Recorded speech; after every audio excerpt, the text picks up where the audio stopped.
Welcome back to Yucatan Adventure. Of course, my name is Bobby, and I have my lovely wife, Michelle. And also, we have a very special guest today, Mrs. Lozano, who is the facilitator who helped us make our move abroad here to Merida, Mexico. So today we're going to have her on the channel to ask some questions that, people might want to know about moving abroad and what it takes. So let's just jump right into it. Uh, Mrs. Di, can you introduce yourself, please? Or hi everyone, my name is Diana Lozano. Um, I'm a former immigration manager. I worked for immigration since 2012 until 2022. But since 2024, I'm a facilitator and I make migratory procedures, but also foreigner affairs. We call it Secretaría de Relaciones Exteriores or Consular Affairs and registro civil procedures, helping foreigners in there. Okay. Thanks for joining us today. This really means a lot to us. And again, guys, Di is the person that we use to help us with our move abroad. She also does other things, but for right now, we're just going to, help you guys with your move abroad and help answer some questions that you might have before you make that move. And she's here to kind of help us along the way, just like she's been doing this entire time that we've been here in Merida, Mexico. So, what does a facilitator do that a person actually can't do for themselves? Okay, starting from the appointment, we sometimes it's a nightmare because you need to know the forms, and without the form, a request form or application, you cannot have the appointment unless you are there for several hours and so many frustrations. Also, we help with our experience, knowing the migratory laws. That will be helpful because you know the shorter ways to help foreigners to get their procedures. Also, we avoid you long lines because we know the best place to go there to the ENM offices, Okay. between others. Awesome. That's great. That's great. And also, how long have you been working with expats? I've been working on this inside immigration and outside since 2012, so it's about 11 years, kind of. Okay, for about 11 years. Awesome. A lot of experience. And a lot of people have this question back in the states where I'm from, but temporary versus permanent residency, what's the biggest difference between the two? Well, the obvious one is that temporary requires or goes from 181 days up to 4 years. Permanent residency, well, it doesn't expire. In both, you can have a work permit. That's up the way that you are doing the procedure in Mexico. Okay. And if I wanted to, could I just simply apply for permanent residency? Would that be an option for me? Yes. There are some ways to go directly to the permanent, as is having a Mexican child. The other way is proving enough incomes at the consulate or getting the status as refugee in Mexico. Okay. As far as getting here, is there any kind of economic solvency that I would need to prove in order to move to Mexico?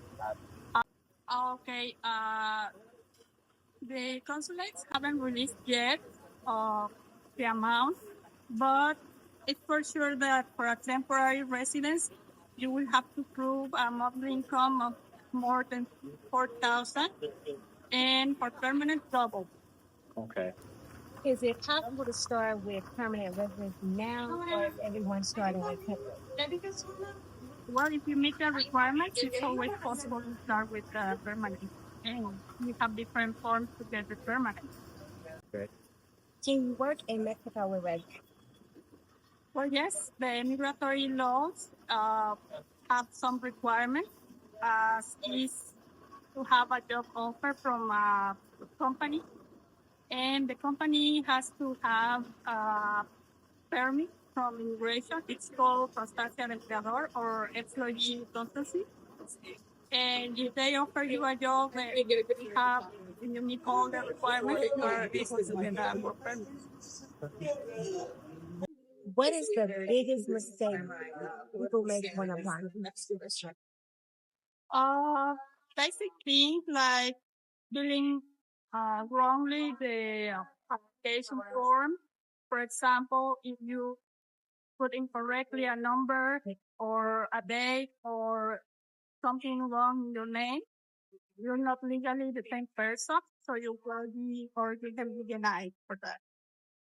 I think that one thing that I noticed when we were first going on our application is that everything is in Espanol. Oh yeah, that's a big problem. Yeah. So it was really hard for me to understand, all the legalities of everything because it was in Espanol. And I think you were very helpful in translating those documents, but also, basically doing all the work for us. Um, well, yes, it's not easy for people that doesn't know the language. So that's why I recommend everyone to have the basics on Spanish if you want to come to Mexico, because that be so helpful, and you will struggle a bit much if you want to come and you don't know the language. That's very helpful to learn a little bit. Okay. And no Google Translate inside immigration because you can't use your phone. That's right. No phone. Okay, so we know that a lot of people think when they're looking at the family unit, they have to include income.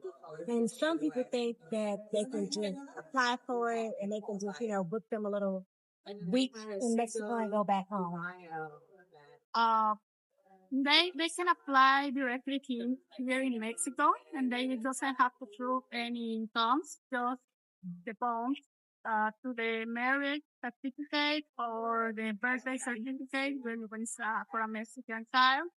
And that's a lot easier than having to prove income for each one at the consulate.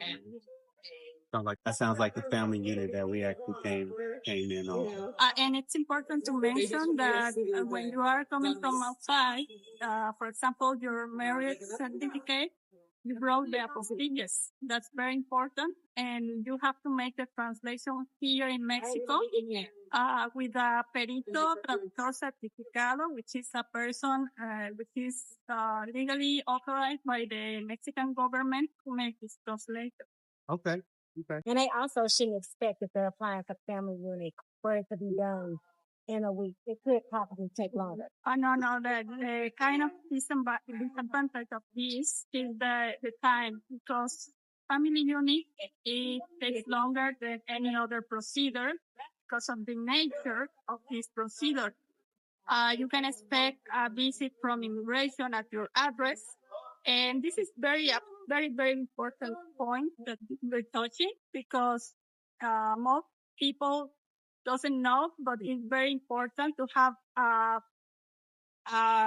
the correct address in your application form. We even make a map of your address, because this is another cause that you can be denied in your procedure if they don't find your address. So this is very important to have a very correct address. Okay. And that's something you help people with who's trying to get their residency. Is that correct? Of course, I've been there inside, so I know what is the best way for each procedure, and I know how dedicated some things can be. Okay. And I don't know if I asked this question, but I hear like on Facebook and WhatsApp, I hear a lot of people say that, oh, you don't need a facilitator. You can go down there and do it yourself. For me, having a facilitator actually made the entire process smooth and easy. But I just want to hear from an actual facilitator. Why would you suggest using a facilitator instead of doing it yourself? you can do it by yourself. In fact, I recommend to go to the immigration office and ask for the requirements. Since then, you will realize how long it takes to make the line to ask for information. Mhm. And then you need to know the form because even on the official page of INM, uh, it's not complete. All the forms and the requirements is not complete. There are some forms that you can only get the immigration officer. So starting from there, you will go once and again, Yeah. and you lose time, and you will feel kind of frustrated. Yeah. I don't say that you can do it by yourself, but yes, certainly it's very helpful to have someone that already know Yeah. the forms, the migratory law, and the best way, the shorter way, and avoid your lines. Mhm. So, yeah, Okay. I would say it's helpful. Yeah. No. I agree because we had one. So Very Even there much are, so. there are some procedures that requires not only the requirements inside of immigration. I mean, the ones on the page. There are some extra procedures that you have to make. It's necessary sometimes. For example, that you have um, your birthday certificate, birthday certificate, on the single, you were single, and then you got your passport, you were married, you acquired the last name of your husband. So we need to make another appointment at the American consulate to certify that you are the same person, so just now married. yeah. Yeah. I can see how that can really throw a wrench into things and make things challenging. And I feel like I feel like that was more for you, for me, right? and I think it had to be done under you. And if me and Aaliyah would have came in under you, it wouldn't have been as hard because the names would have matched. But because your name never changed, Right. Gotcha. my name changed, so Yeah. I think it makes a big difference. If it's the why. What would you say that people panic about relationships? I see a lot of people that is nervous when they are coming to Mexico on the migratory filters, and also when you go to the INM offices, because you don't know what you're going to be asked. Mm-hmm. You are nervous if you say something wrong, but their job is to check that the information that you provided is correct. So if you didn't anything wrong, just answer your information. That's Yeah. it. Yeah. Yep. For sure. That was also very instrumental in coaching us when we were at the consulate in the U.S. We reached out to her several times for guidance, Okay, and fine.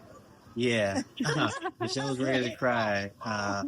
But my question would be for you guys. So if I'm in the States, um, what would you tell me to do if I'm having my first interview at the consulate in the States, in the United States? Well, first of all, having everything complete, all the forms filled correctly, because any mistake can be fatal. Yeah. And then answering all the truth, you don't have to cover anything. If you apply, you apply. Don't get nervous because it's only like a test, a very very small test of your life, your financials, and your family life, and why you are. What do you want to come to Mexico? And that's it. It's very simple, more simple than that you may think. Okay. Okay. Yeah. Again, she was very instrumental in making sure that we weren't nervous. We had all our documents ready, and we were ready to answer the question. Well, my wife ended up going in because we couldn't get an appointment at the same time. So my wife ended up doing her thing in the consulate, but I feel like because of that, she was more than prepared and ready to deliver the information when it was time. So, yes. Next question. I remember that. And how long does the process typically take for residency? Uh, well, if you apply since the consulate at your country, it will take a few months, I would say. because you need to get an appointment there, get everything ready, all your paperwork, then prepare to come to Mexico. You will have 180 days home, and then when you enter Mexico, you will have 30 days to make your canje, which is the exchange of your visa or your residency card. And then you need another appointment for that process. So when you are solved, it will have passed at least another week or maybe a month. That's up to the office. Yeah. So I will say some months. Some months. Okay. Awesome. Awesome.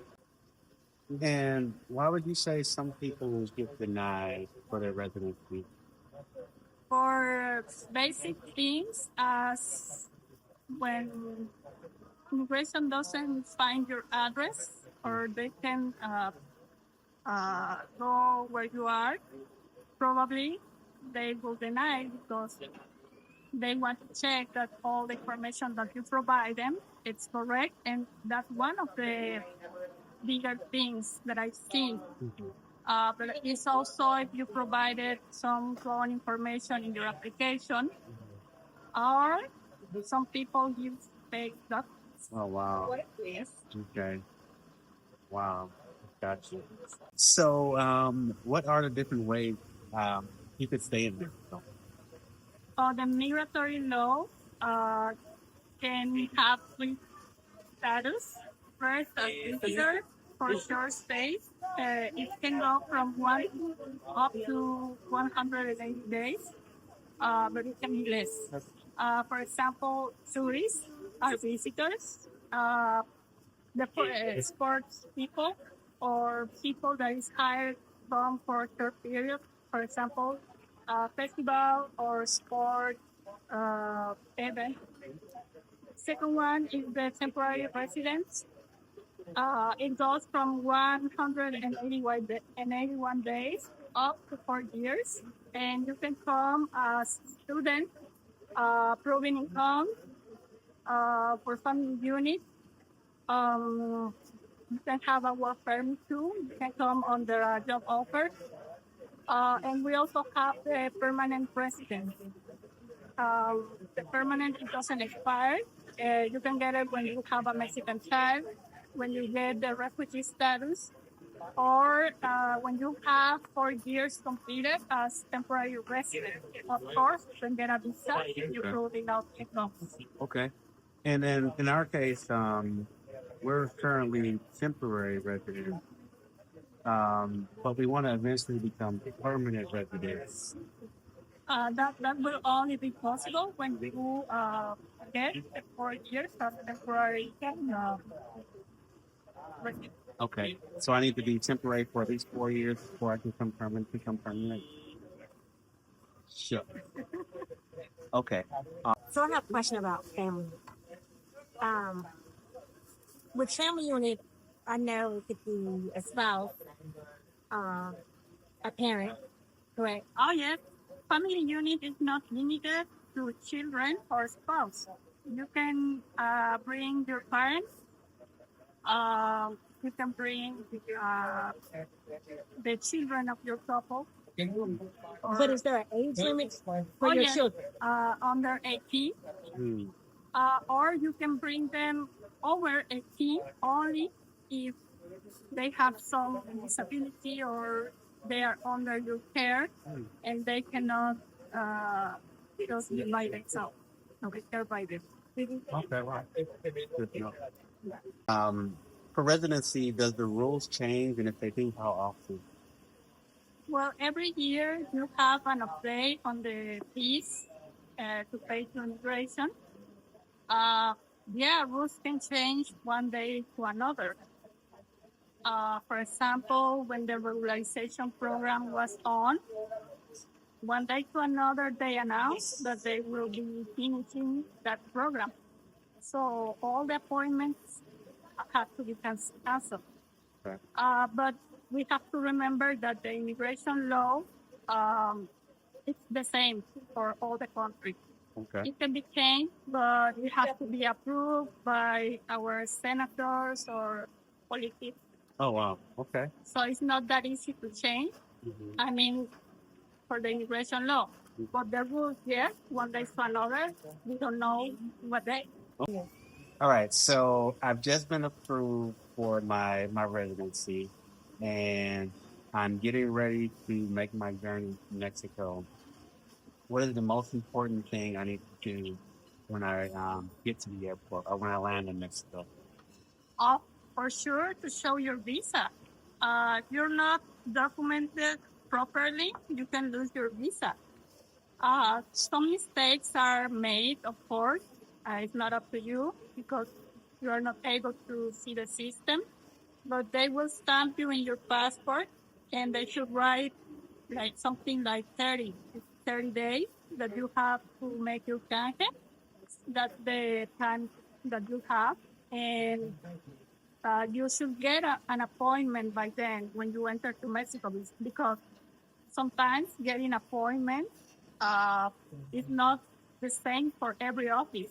Okay. Some offices struggle a lot getting appointments. Okay. So yeah, that's very important. Yeah, yeah. And I know that you've done this for us. You've stayed up till midnight. Bye. You stayed up till midnight to make an appointment for us in general. So We need 3. we needed 3. So we do appreciate that. But that's another thing you would do. You would help schedule the appointment. Is that correct? Yes, but that's one of the parts that we do as facilitator. But you know, the rules change and the system changed too. Now it's easier to get an appointment, at least for Maryland. But I've heard that in other offices, you can get an appointment like in 2 or 3 or 4 weeks ahead. Oh, wow. Wow. Are you still staying up till midnight? No, unfortunately, the system changed. Good for you. Good for you. Good for you. Outside of Maryland, are there any other areas that you help assist in residency? Yes, in Progreso, and also in Playa del Carmen. Mm, I have a co-worker there, Okay. so I assist also in Playa del Carmen. okay. Wow. Wow. So in the case of the Browns, what made our situation straightforward or difficult? I will say that the case was straightforward. We didn't have any complications outside of the translation because, you know, the law is the same, but sometimes they have different criteria inside.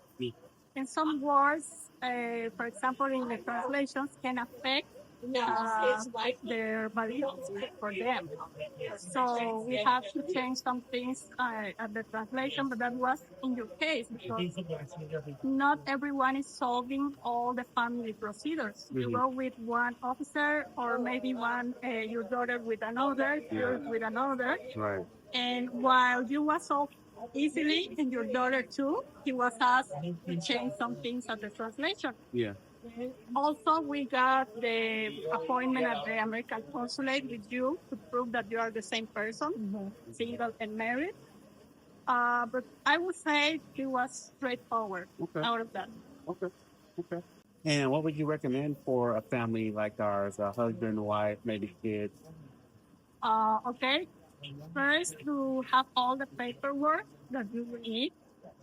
Birth certificates, marriage certificates, the apostilles.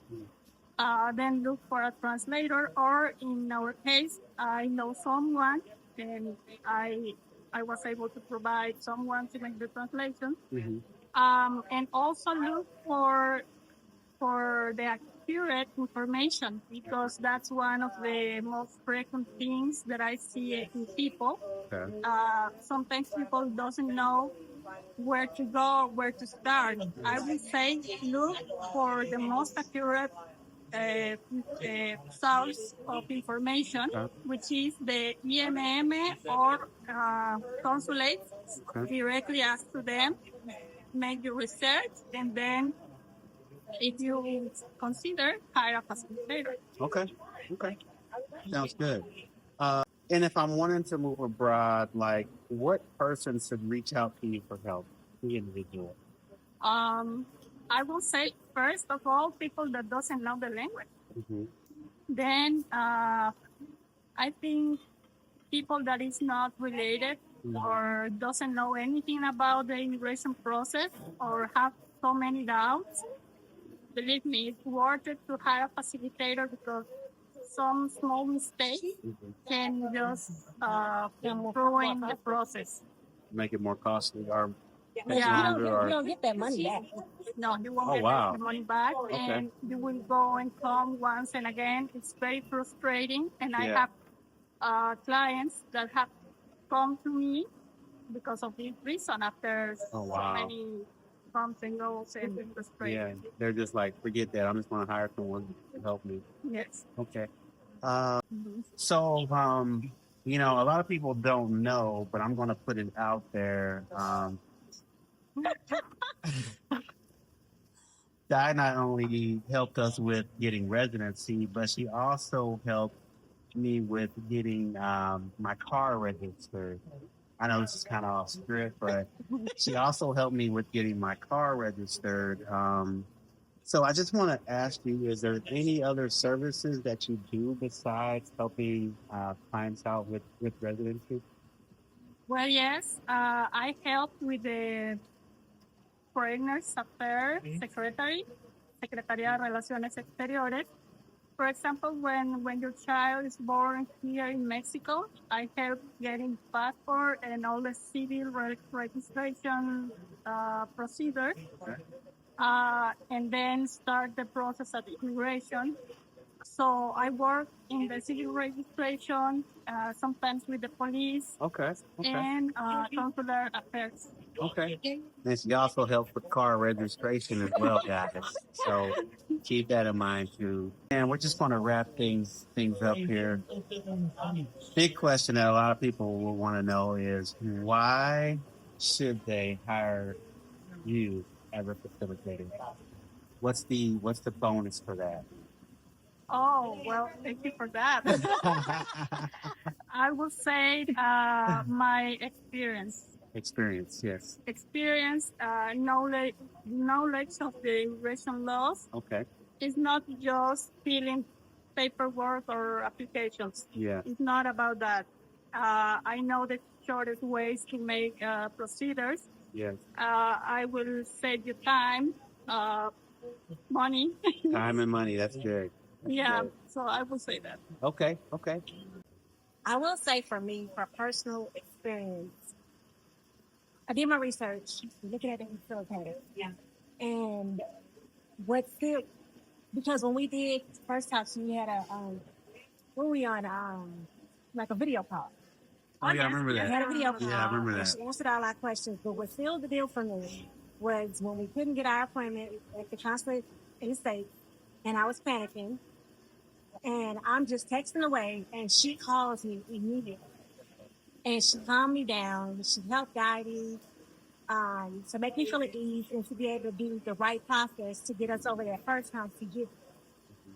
And not at one point did I ever feel like we were in a transaction. Right. That's Even true. once we got here and when we first met, Guy, I never once felt like a transaction. Yeah. I agree. So it just felt to me like family. Yeah. So that helped a lot because you're stressed. And sometimes people, you don't know. You don't know what you stuff into. So for me, I think that aspect of it was the biggest. Yeah. It never went something like a transaction. And she just always made us feel it. Yeah. Even I'm messaging her about stuff that don't have anything to do with what she's helping us with. Yeah. Right. And she's like, I'm gonna come over and I'm gonna help you. Yeah. So, I say this all the time. We wouldn't have been able to do it without you.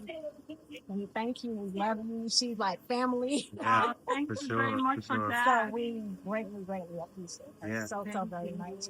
I'm so glad that you're happy with my services, but also I think we have a friendship. Oh yes. Oh For yes. sure. For And sure. no matter what you do, I'm telling you, you could not go wrong using that.